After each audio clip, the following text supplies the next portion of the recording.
Hey guys, so it's been a while since I've done one of these, but last time that you saw me outside, it was either I was lighting some cables that I was testing on fire, or depending on which video that you caught, I was out in the yard back here testing out some different leaf blowers that I had at the time. And I still have that gas-powered leaf blower, by the way, which I will be using somewhat soon. So I'll be panning around to kind of like show you the yard and the condition that it's in right now. I've been kind of working back here and trying to get things under control. I'm so pressed for time lately with my job and lots of exercise and stuff like that I have not really had a lot of time to pay too much attention back here. But what I did do is I went through and I don't know what the heck kind of bushes these are back here. Not this right here. This is a tree, some kind of like fruit tree. I don't know what kind. I know I got an apple tree here. I don't know what kind of tree this is. I have no freaking clue. But back here there's like these other kind of invasive bushes that have a tendency to grow really freaking big, and they get out of control. They shoot out branches way too far, and then the branches wind up getting snowed on and they snap in the winter. And then on top of it, I had some of them that used to just kind of be back here alongside the fence, and they just were overtaking everything. They were choking off this poor tree right here. They were killing the apple tree because the apple tree was just getting completely smothered by the thing. So that's what this big pile here is. It's a giant mess. I've got a lot of work that I've already done where I took the chainsaw and just cut down a lot of these shrubs.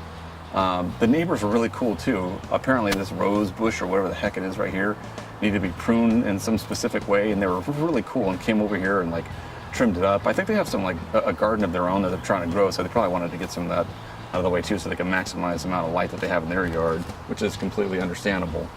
But I wanted to go ahead and show you guys something that I bought a couple of years ago, and I'd used it actually out in the front yard. I had some other bushes that needed to go, and we get just it's a fairly large yard waste container, but when you have a project like this, you have way too much material that you can dispose of in any reasonable amount of time.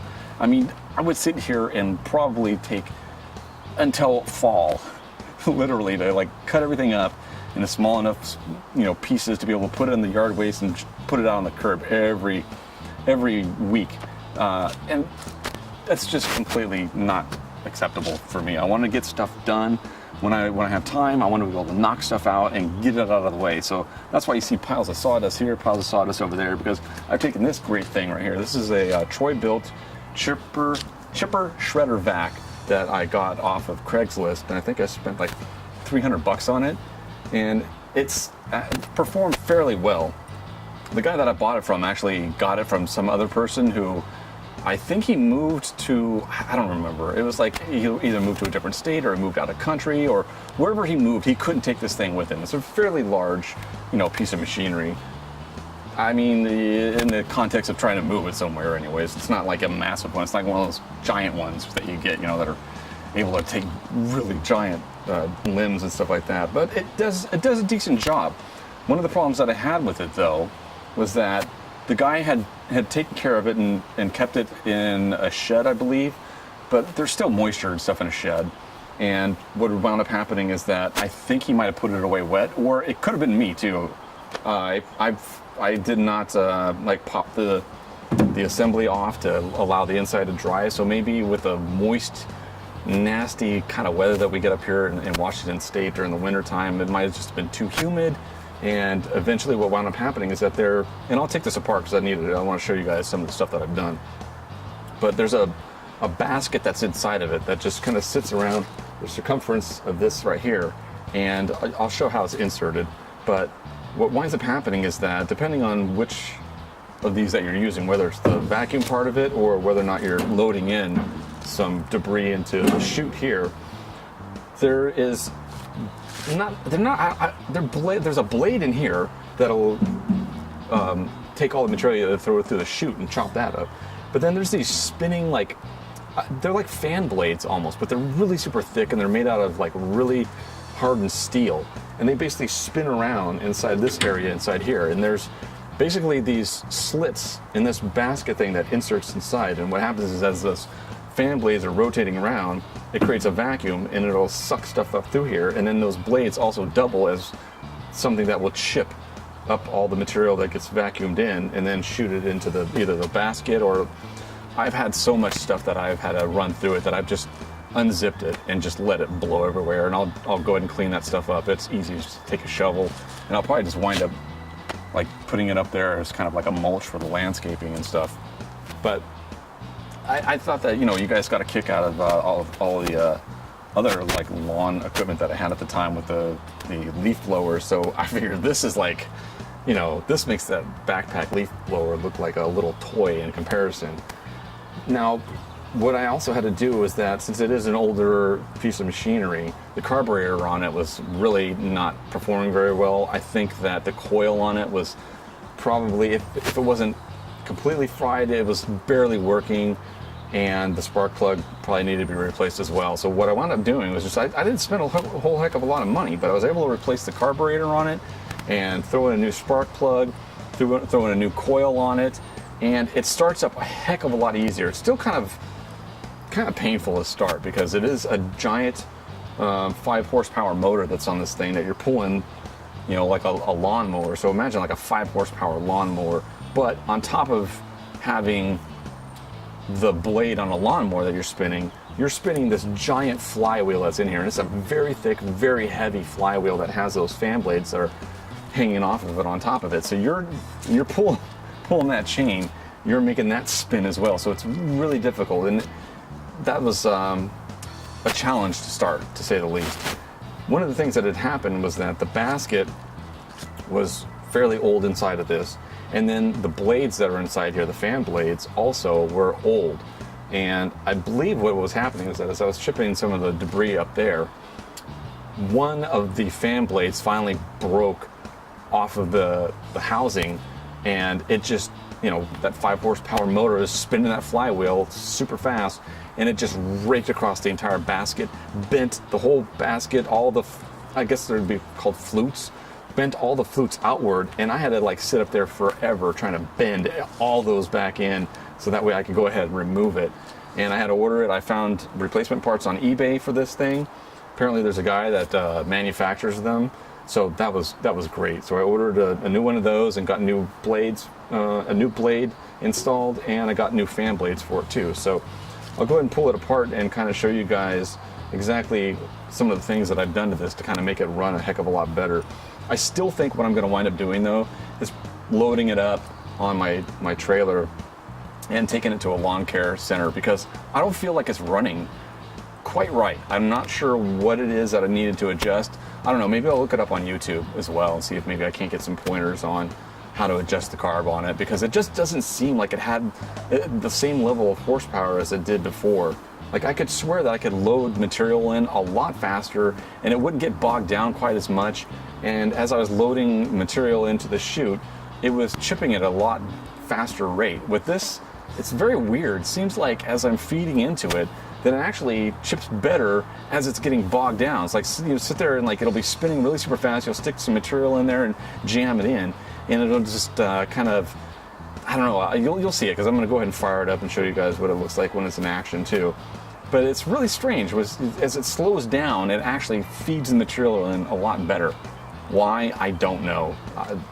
But the problem is that there's this fine balance where as you're bogging the engine down, you kind of have to, like, as it's feeding the material through, you have to be kind of careful as it's going through a lot quicker, that if you overdo it, you're going to kill the engine, because it really just, you'll see what I'm talking about. But I would really like to hear from other people that own either this model, or if you have a different, you know, residential commercial vac that's chipper vac that's sort of like this, or if you just have a standalone chipper, like, how does yours perform? Because I would love to know. This is the first one of these that I've ever owned. It was just kind of a whim that I thought, you know, either I was going to rent one of these things or maybe buy one if I found one for a reasonable price, and I just happened to stumble across this one. And as you can see, I mean, this thing was, like, I think built in the 90s. It was either the late 90s or the mid 90s, something along those lines, if I remember right when I was looking it up. And you could tell, I mean, the paint on it's still, like, pristine. The only thing that's got is some scratches here and there from people using it, but corrosion, it's like pretty much corrosion free. And I kept it outside. You know, I've had it sitting underneath my deck. Granted, I have the deck, it's covered, so it's not getting rained on or anything like that, but it's held up really well. So anyways, I'll go ahead and pop this thing off so that way you can kind of see the internals on it and see how this thing actually works before I fire it up. and take it from there.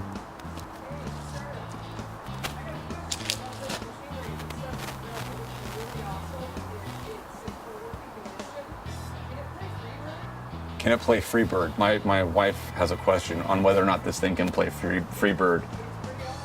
I'm going to go out on a limb and say no, it probably does not play Freebird, unfortunately. Hate to disappoint you. Yes, it does. And I'm sure if you threw a bird in it, the bird would no longer be free. All right, so let me take this thing apart and I'll show you guys what it looks like inside.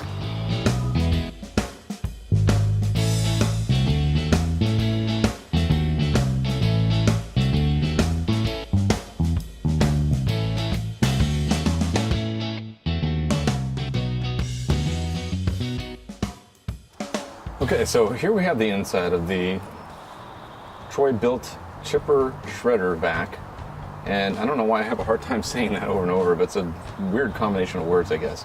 So this is the new fan blades I was talking about here, and I don't know if you can see it, it's way back in here, but this actually, it's behind the flywheel right here, but right here is the slit for where the blade is, and this is what actually will, as material goes down the chute, this will rotate around and chop that stuff up.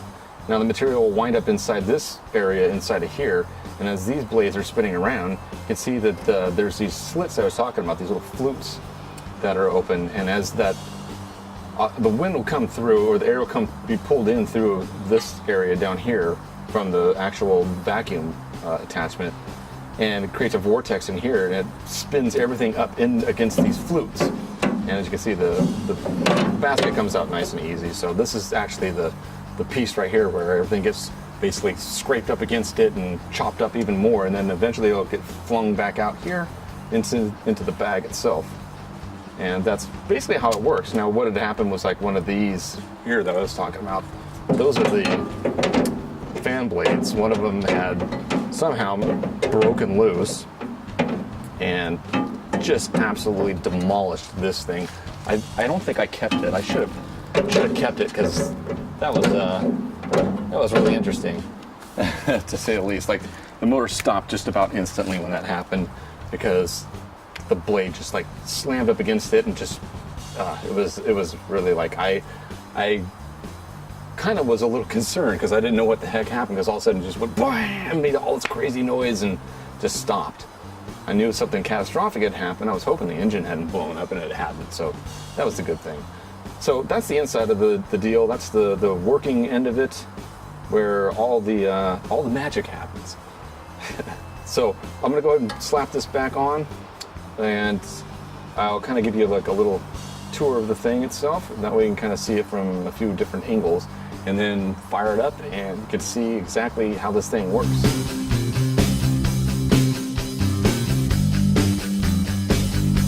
Okay, so just taking a quick tour of the actual machine itself here. And here you can see from the back end, that is where all the collecting happens. Now there's a shift lever here that you can see. If I come around this spot right here where you can actually see it, but it's got 4 different speeds, and it actually has reverse in there too. Now one of the things that I need to do is that when I went through and repaired everything, I had to drop out part of the engine assembly, and I believe what happened was that I did not put the drive band back on. There's like a band inside there that goes around it's not the flywheel, but it's attached to the, I guess, the crankshaft on it, and that's what drives the wheels, and I think that slipped off, and I have not attached that again, so it doesn't actually like move on its own right now, but I haven't really used the vacuum attachment yet, so I'm not too concerned about it. Right there you can see the kill switch. It's up, mounted up there. This right here is the drive for it. So when you do one of these guys right here, that'll engage the wheels and actually make it move. And you know what, now that I think about it, I think I didn't, I bet you it actually does work. I think that I forgot to like lift up on that when I was trying to move it. Silly me. Oh well, I do stupid things now and then. And here's the chute. It's got kind of a protective flap you can see right there. And if you lift this up out of the way, I don't know, it's pretty dark in there. You might not be able to see down in there very well, but yeah, it's And that's the black hole down there. But there's a small opening down on the bottom there. That's where you feed all the material into, and that's where the blade will actually grab a hold of the material, chop it up. Over here, you got the Tecumseh. I think I'm saying that right, Tecumseh? I don't know. So the Tecumseh 5 horsepower engine on there. And that's where the spark plug's located on it. You got the fuel tank right there off the side.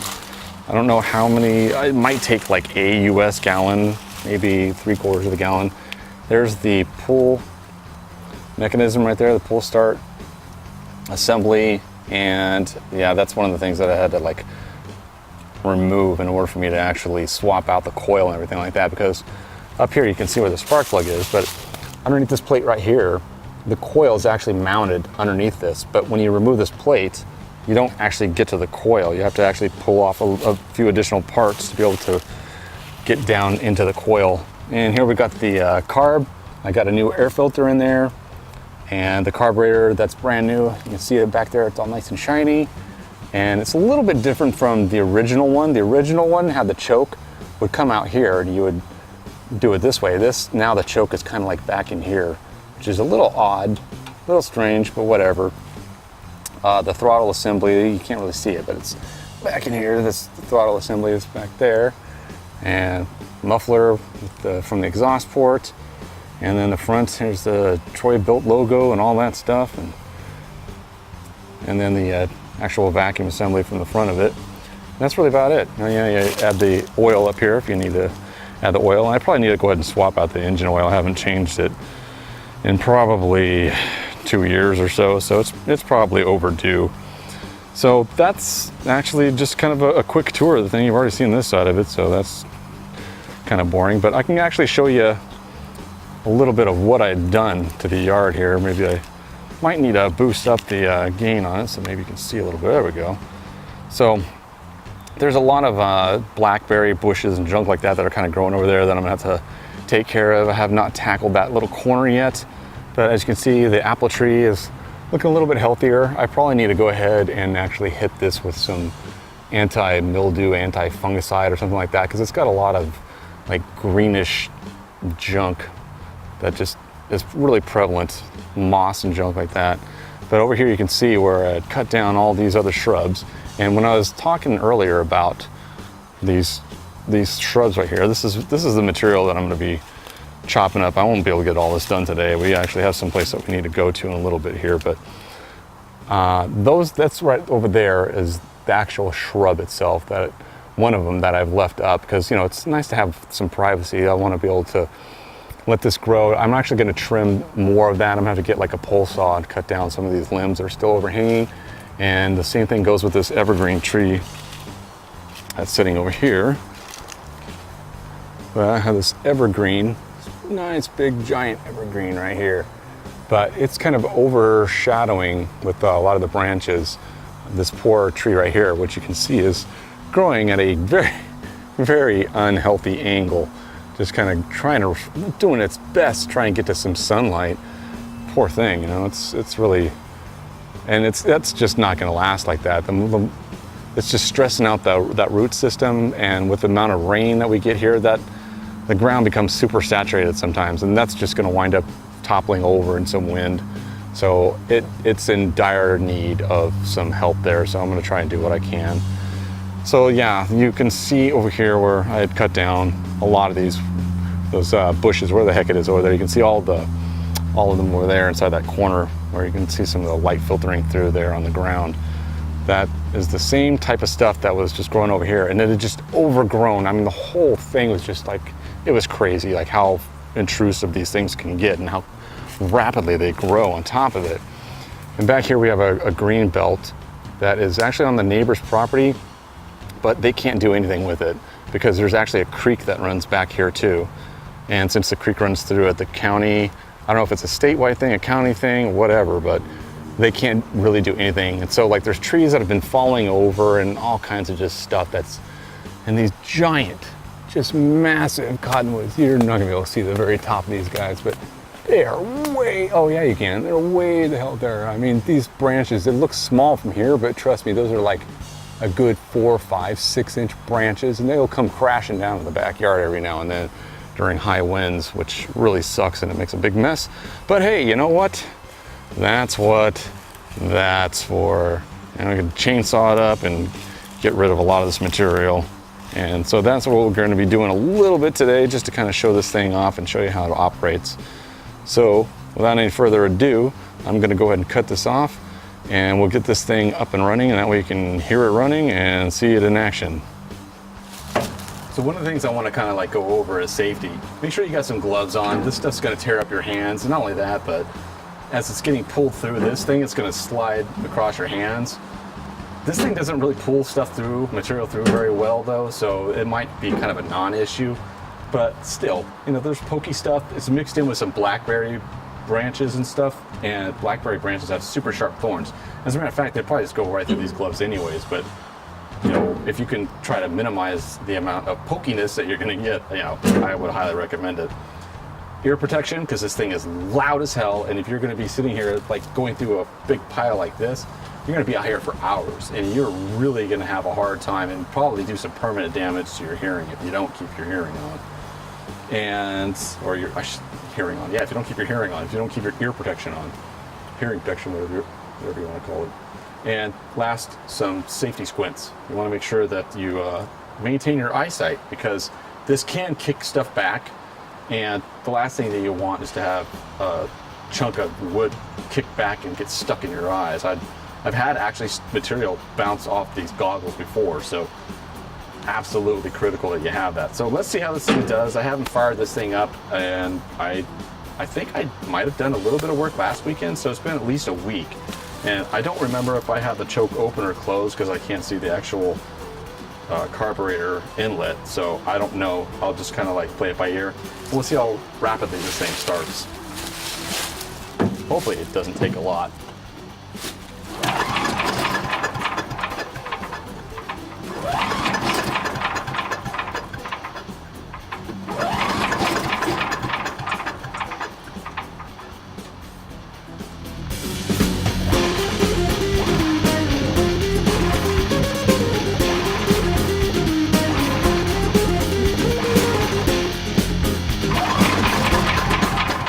In fairness, I did run it out of gas too, so it's got to suck some of the gas through the system. Although it should be primed and ready to go by now.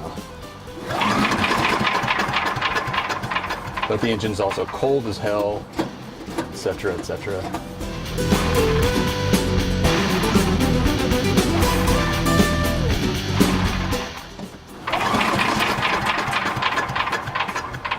It sounds like it's starting to think about it.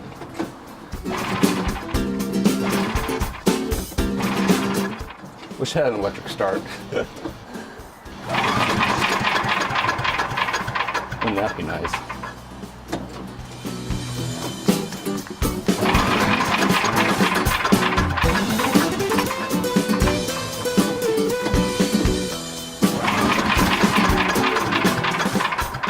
It's probably one of the other things that they can do with the garden and lawn center.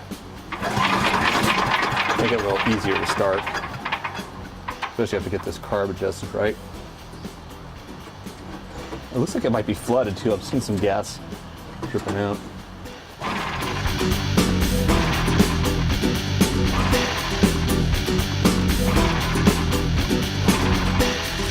Yeah, so it still takes a while, even though I got this new carb on there and everything.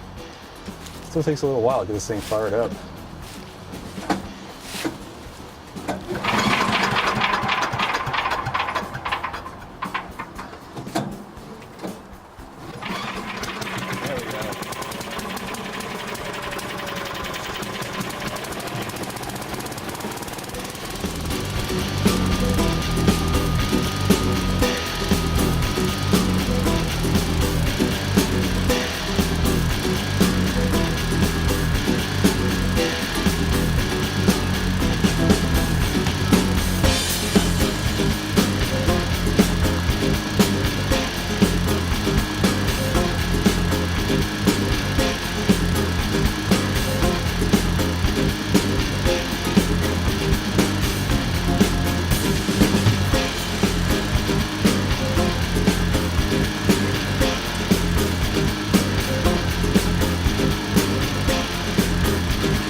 There you go.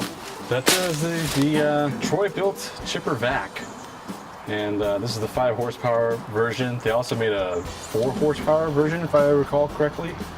And as you saw, as you're feeding material into it, for whatever crazy reason, as that motor is getting bogged down, it's turning a lot slower, the material actually starts to feed through faster, which I'm assuming maybe it's spinning so quickly that it just can't bite the material, and as it slows down, it can actually get a better bite on the material, which I'm not really sure what to do about that, because you have to just like play that fine line of feeding it too quickly and potentially having it die on you because you're feeding the material in so quick that it just bogs it down and kills it, or you sit there and just take it really super slow and have it spin up. I don't know, it's very weird. So I think, like I said, I'll probably be taking it to a lawn and garden center where they're going to know a heck of a lot more about this thing than I do. I can do surface level stuff, replacing carbs and stuff and swapping out engine coils, but when it comes to like fine tuning the thing, I just don't have the experience. Again, I'll probably go ahead and look at it on YouTube and see if maybe there's something that's out there that can help me to tune it up. But other than that, I mean, it still runs great. It does exactly what I want it to do. It does take a while to get through a mountain of material like this, but eventually it's going to get done, and it'll be nice out here. I'll be able to use my leaf blower and blow less material up into the hillside over there and use that as some mulch, and I'll probably wind up, I don't know, I got plans. I'll see what happens. But anyways, I thought maybe you guys would get a kick out of this thing, and thanks for watching, and I will see you guys next time.